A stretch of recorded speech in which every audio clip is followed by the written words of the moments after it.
Okay, before you even click on the link in Canvas, make sure that you have your parents' permission to download this on your Chromebook, and especially your phone. You know why? Because they own it.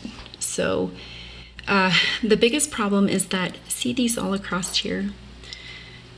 Anybody clicks on those, they'll give you quite a bit of malware and problems. So that's why everybody's like, oh, I can't do that. But this down here is actually underneath a different copyright, and it doesn't give you the problems, as I'm aware of. Okay, because, you know, I don't know everything, but I do know that I've had it on my computer for quite a while, and it hasn't tracked me through this or done any malware. So I'm hoping that you guys don't have any problems as you keep it on your Chromebooks, especially on your Chromebooks. It should be okay. Okay, so click on download, and it'll start the download. It takes about 6 seconds in all to get it done. It says 4, but I don't know. By the time it shows up at the bottom, it's still executing even though it's at 0. Okay, so it's done. So then we're going to click on the program and run it. And when you click on it, it changes the screen and it asks you, do you want to allow this app unknown publisher, because it is an app. So click on yes. I'm going to click on no because I already have it. You can see that I already have it over here. So I'm going to click on Audacity over here, and I do not have enough time to go through every one of these across here. It would take me forever, and truth is to be known, I don't know every single one of them.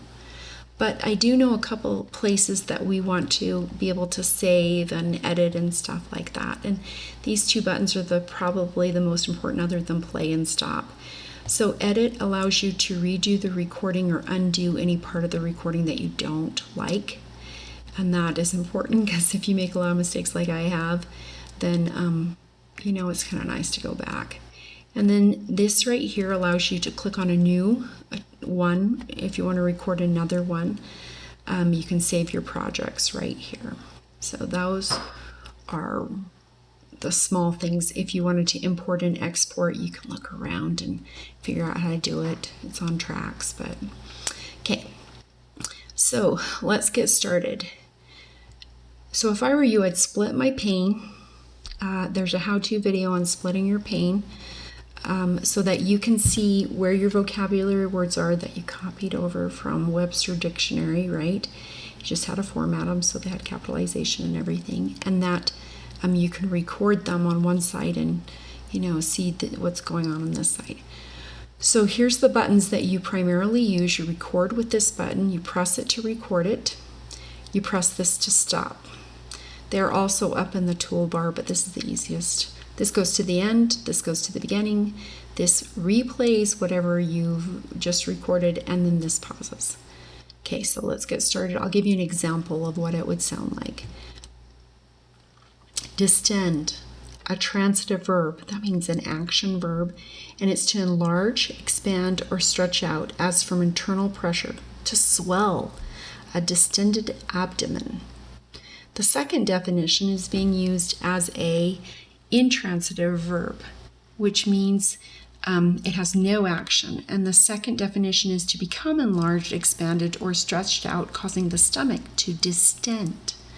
So the example sentence, it's in context, and she uses it in a really strange way. Gordemeyer says, I felt the aperture of my ears distend with the concentration. In parentheses, you have Gordemeyer space 11 and then another parenthesis and a period. That's how you in-text cite. Okay, so we have the word. We're going to come up here. We're going to stop our recording. Then we're going to go to File. Now, if you want to share and export, you got to do it in a little bit different way. You got to export it to someone.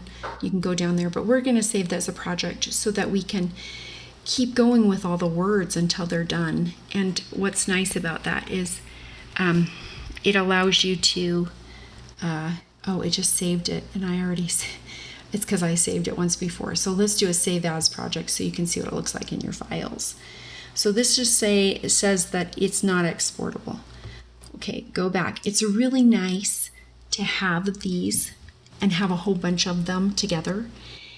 You could play a continuous loop of all the words before you go into a great big test, or the information before you go to a great big test like the ACT, and just keep compiling them so that you can ace that ACT or even any kind of test, science, math, English.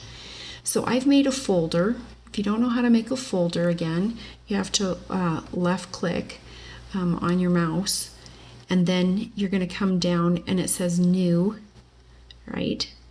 And you're going to go up to a folder, and then you just label it Audacity, or just you could do recorded vocabulary or whatever you'd like on this one. Okay, we're going to click on the folder and we're going to save it. And let's have saved this one as number 2, because if not, it'll say I'm replacing it. Okay, and I just save it, and I have it, so that if I want to go back and I want to listen to it again and again, I have it. And how do I access that? I just go to my files. You know, that when I want to look at my files, and it'll be right there in Audacity. So that's how you do it. Hope that helps.